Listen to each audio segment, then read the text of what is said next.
All I phone mode, I can't do it. That's all on WhatsApp, not Facebook. I am a Facebook.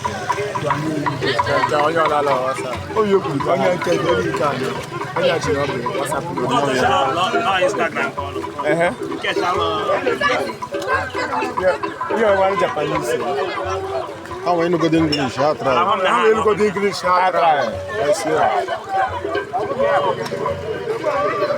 I'm going to put you on Sunday.